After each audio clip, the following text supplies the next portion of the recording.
Bismillahirrahmanirrahim. Assalamualaikum warahmatullahi wabarakatuh. Para penikmat statistik matematik yang terhormat, dalam kesempatan ini kita akan melanjutkan diskusi berkenaan dengan salah satu materi yang terhimpun dalam analisis data statistik itu sendiri, khususnya berkenaan dengan pengujian hipotesis.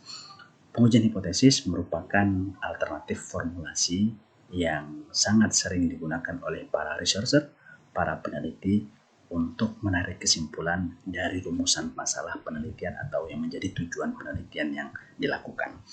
Nah, khususnya berkenaan dengan rumusan masalah yang bersifat inferensi.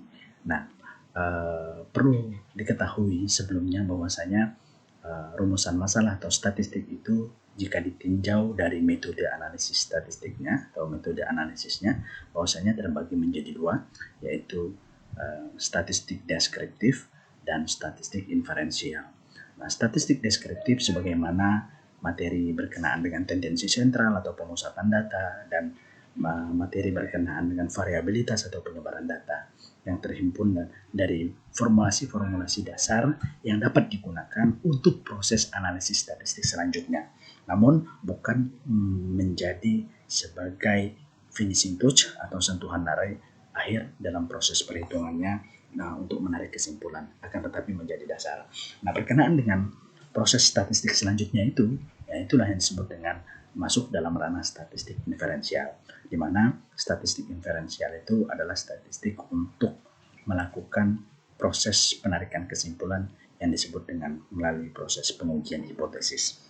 Nah, pengujian hipotesis selalu diawali dengan uji prasyarat analisis, baik apakah normalitas, homogenitas, atau sesuai dengan konteks pengujian hipotesis tertentu, khususnya untuk korelasional atau regresi, mereka memiliki uji prasyarat tersendiri, khususnya uji asumsi klasik seperti heterodaktisitas,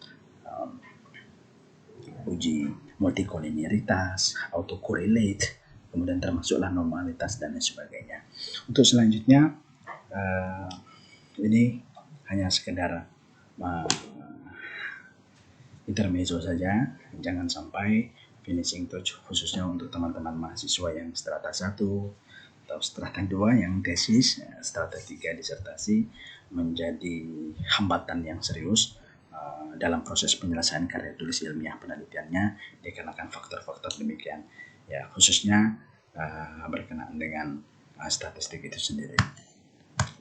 Sebelum kita masuk di beberapa poin berkenaan dengan formulasi-formulasi, saya ingin menyampaikan bahwasanya hipotesis itu berasal dari kata hupo atau tesis. Hupo artinya sementara atau lemah kebenarannya, dan tesis itu artinya pernyataan atau teori. Nah, hipotesis berarti pernyataan sementara yang perlu diuji kebenarannya. Untuk menguji kebenaran sebuah hipotesis digunakan pengujian yang disebut pengujian hipotesis. Pengujian hipotesis tentunya merupakan salah satu cara dalam statistika untuk menguji parameter populasi berdasarkan statistik sampelnya untuk dapat diterima atau ditolak pada tingkat signifikansi tertentu. Sehingga pada prinsipnya pengujian hipotesis ini adalah membuat kesimpulan sementara untuk melakukan penyanggahan dan atau pembenaran dari permasalahan yang akan ditelaah. Nah, sebagai wahana untuk menetapkan kesimpulan sementara tersebut, kemudian ditetapkanlah adanya disebut dengan hipotesis nol dan hipotesis alternatif. Nah, beberapa pengertiannya bahwasanya hipotesis nol itu adalah hipotesis yang menyatakan tidak adanya perbedaan atau tidak adanya korelasi, ditandai dengan lambang sama dengan itu H0. Sedangkan hipotesis alternatif adalah negasi atau ingkaran dari hipotesis nol. Ketika H0-nya menyatakan sama dengan tidak terdapat perbedaan, maka lambang HA-nya, hipotesis alternatif atau H1-nya, itu tidak sama dengan, artinya terdapat perbedaan, dan seterusnya. Nah, kemudian dari hipotesis itu sendiri terbagi menjadi sebenarnya dua jenis yang terdistribusi, khususnya menjadi tiga tipe. Jenis pertama itu adalah untuk uji hipotesis untuk kasus yang dua pihak, sedangkan tipe B dan C ini adalah untuk yang kasus satu pihak. Nah, tipe A yang dua pihak itu H nolnya dilambangkan dengan sama dengan, H1-nya tidak sama dengan. Kemudian yang tipe B itu adalah uji hipotesis satu pihak, pihak kanan, bisa dilihat dari H1-nya ini, H1-nya lambangnya lebih baik atau lebih efektif atau sebelah kanan. Begitu juga sedangkan tipe C juga termasuk jenis hipotesis untuk kasus satu pihak tapi pihak kiri, dengan lambang H1-nya kurang dari, tidak lebih baik atau tidak lebih efektif atau berada pada panah sebelah kiri. Nah, tipe B dan tipe C menunjukkan konsistensi antara pihak kanan dan pihak satu dalam kemasan jenis uji satu pihak. Nah, sedangkan satu rata dan beda rata ini adalah kesempatan yang akan kita diskusikan nantinya berkenaan dengan formulasi statistik untuk satu kelompok atau yang disebut dengan univariat, dan dua kelompok beda rata ini ya dengan bivariat. Artinya ada dua kelompok sampel penelitian yang dilakukan khusus untuk yang rata. Nah, saudara-saudara yang terhormat, tipe A dan tipe B dan tipe C atau bunyi hipotesis itu sangat mempengaruhi proses atau cara peneliti atau analisator menarik suatu kesimpulan. Karena lagi-lagi yang perlu diketahui lebih jelas, ketika kita sudah masuk di dalam ranah pengujian statistik secara inferensial, kita hanya selalu menjadi tujuan atau katakanlah yang menjadi tujuan utama dalam proses pencariannya itu adalah nilai hitung dan nilai tabel. Nah, nilai hitung itu diperoleh sesuai dengan formulasi yang kita gunakan. Apakah uji Z, uji T, dan seterusnya. Nah, kemudian dibandingkan dengan nilai tabel. Nah, nilai tabel itu dipengaruhi berdasarkan parameter jenis dari hipotesis itu. Apakah dia dua pihak sama, ada yang juga menyatakan dua pihak, dua sisi, dua ekor, itu sama saja, hanya pelabelan saja atau penamaan. Dan ada juga dipengaruhi dengan uji satu pihak kanan atau satu ekor kanan, satu ekor kiri, kemudian satu sisi kanan dan satu sisi kiri. Itu kurang lebih sama. Sekali lagi, dalam kesempatan ini selain memang kita akan memberikan penjelasan atau formulasi yang dapat digunakan untuk uji univariat satu kelompok dan uji bivariat dua kelompok, khususnya kita pada ranah statistik parametrik. Nah, ini hal-hal yang menjadi perhatian berkenaan dengan jenis hipotesis tadi. Apakah dia dua pihak atau satu pihak, dia akan mempengaruhi cara si peneliti menarik kesimpulan. Dapat dilihat dari kurva simetris seperti ini. Ya, katakanlah ini contoh kurva untuk yang kasus dua pihak atau dua sisi. Nah, di sini seperti yang saya sampaikan, tujuan utama dari proses perhitungan statistik inferensial hanya fokus kepada konteks pencarian nilai hitung dengan nilai tabel. Nah, nilai tabel itulah yang disebut dengan, kalau di dalam kurva ini, nilai kritis. NK, nilai kritis. Nah, nilai kritis.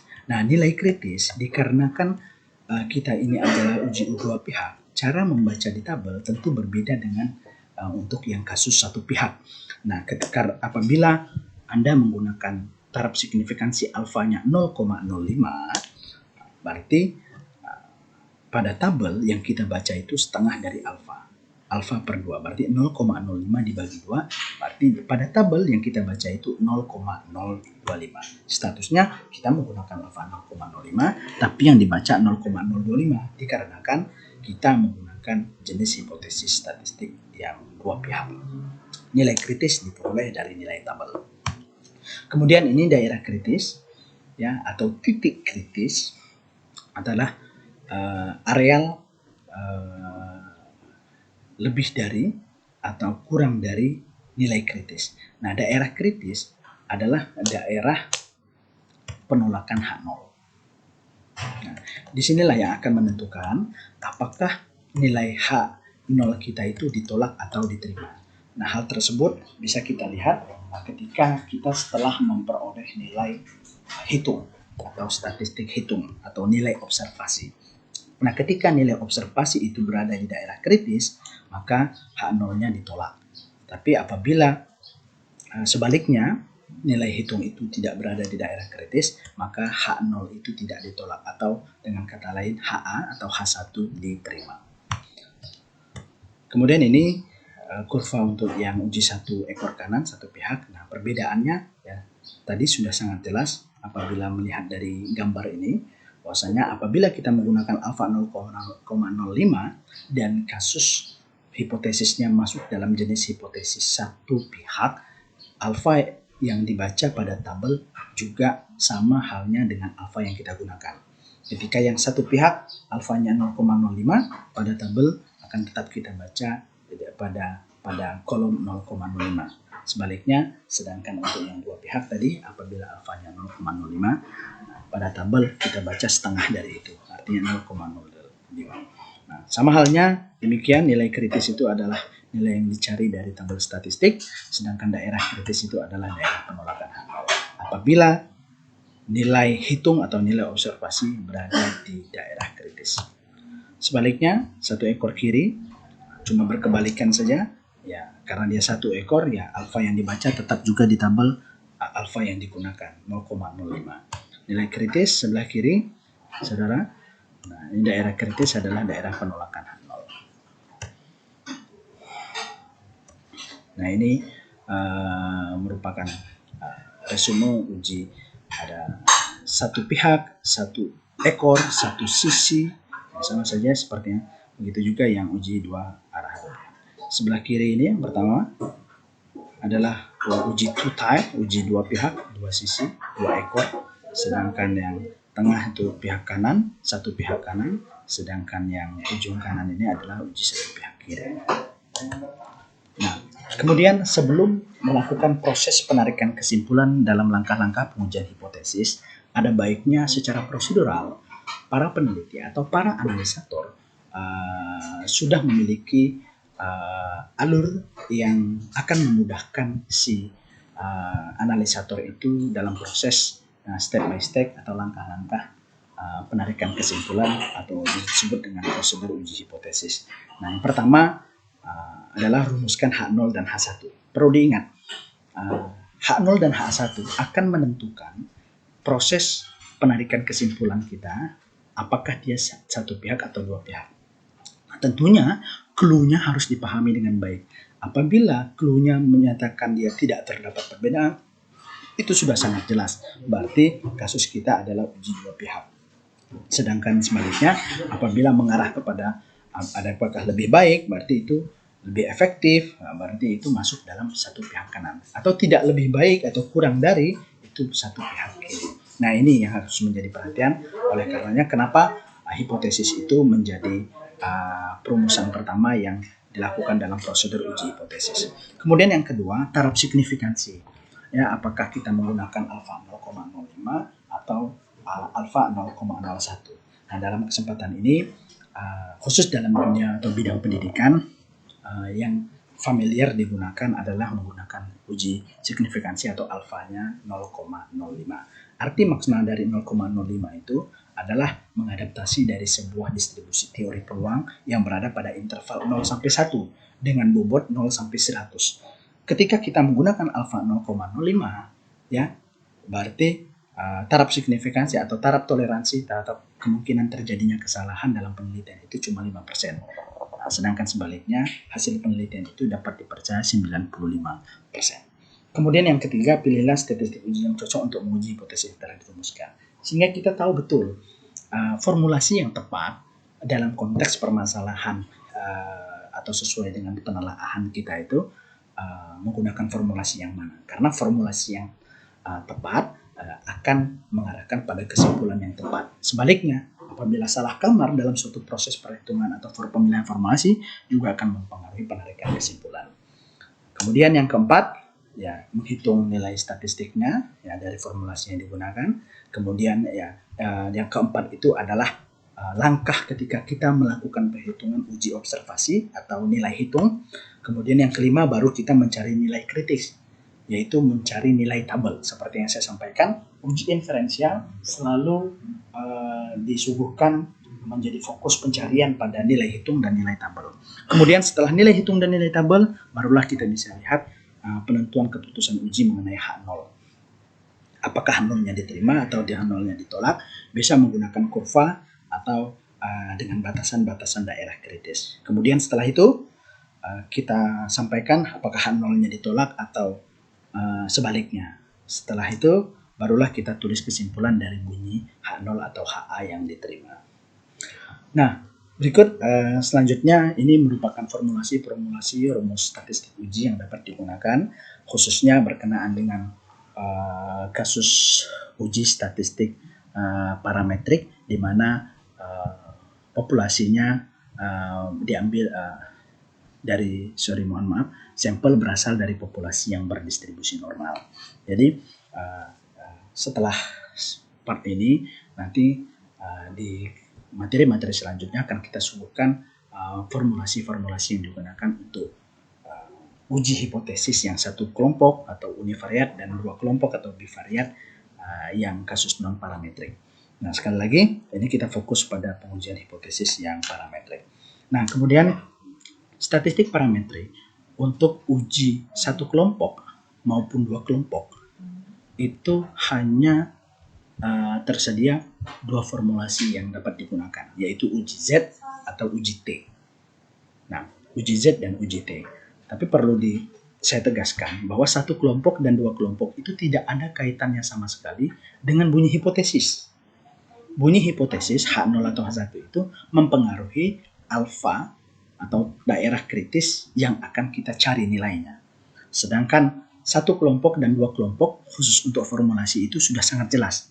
Apakah kita menggunakan uji Z atau menggunakan uji T. Nah, di sini secara jelas dapat diketahui bahwasanya ini contoh atau formulasi yang dapat digunakan untuk kasus uji satu kelompok atau univariat. Nah, di sini ada uji Z dan uji T. Uji Z dan uji T karena dia ini adalah kasus statistik parametrik, ya, dia syaratnya bahwa populasi itu haruslah berdistribusi normal, atau artinya uji prasyarat analisisnya, uji normalitasnya bahwasanya kelompok ini berdistribusi normal, itu wajib. Kemudian yang membedakan kapan kita menggunakan uji Z, kapan kita menggunakan uji T adalah variansinya. Apabila variansinya sudah diketahui, berarti kita menggunakan uji Z. Sedangkan apabila variansinya belum diketahui, kita menggunakan uji T. Khusus untuk data primer, rata-rata kita menggunakan yang uji T. Apabila penelitian yang memang murni diambil langsung oleh si para peneliti. Sebaliknya, kecenderungan variansi sudah diketahui itu, ya kita bisa memanfaatkan data-data primer dengan data sekunder yang tersedia dari data-data penelitian yang kita butuhkan. Nah, itu menggunakan uji Z. Sekali lagi, ini adalah contoh atau formulasi yang dapat digunakan untuk kasus satu kelompok atau univariat. Nah, ada uji Z yang menggunakan distribusi normal standar, ya.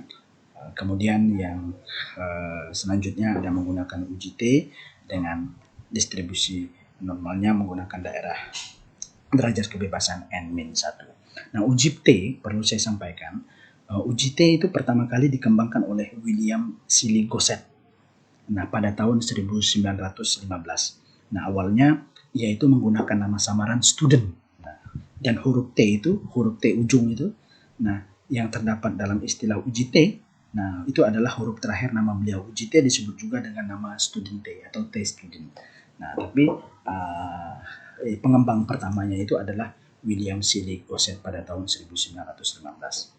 Nah, kemudian kita masuk ke formulasi untuk kasus dua kelompok, uji bivariat dua kelompok atau dua kelas. Nah, sama halnya syaratnya populasi berdistribusi normal, ya. Untuk uji Z ya variansinya diketahui.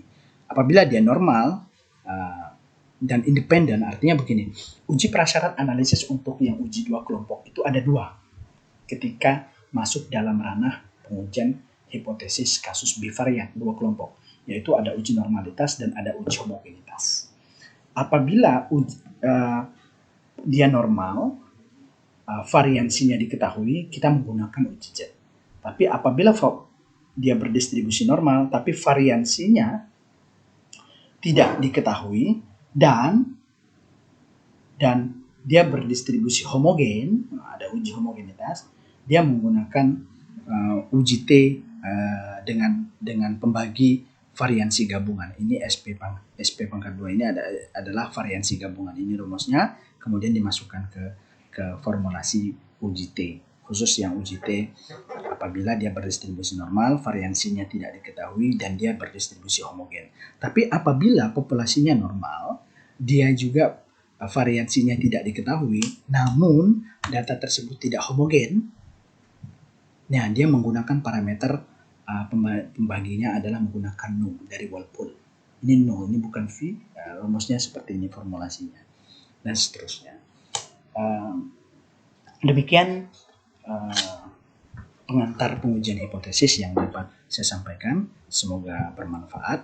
Insya Allah kita akan masuk di part 2 berkenaan dengan contoh-contoh pengujian hipotesis baik yang kasus satu kelompok maupun dua kelompok, serta hipotesis yang jenisnya satu pihak maupun dua pihak, baik formulasi Z maupun T. Demikian dari saya, terima kasih, semoga bermanfaat dan berkah selalu. Assalamualaikum warahmatullahi wabarakatuh.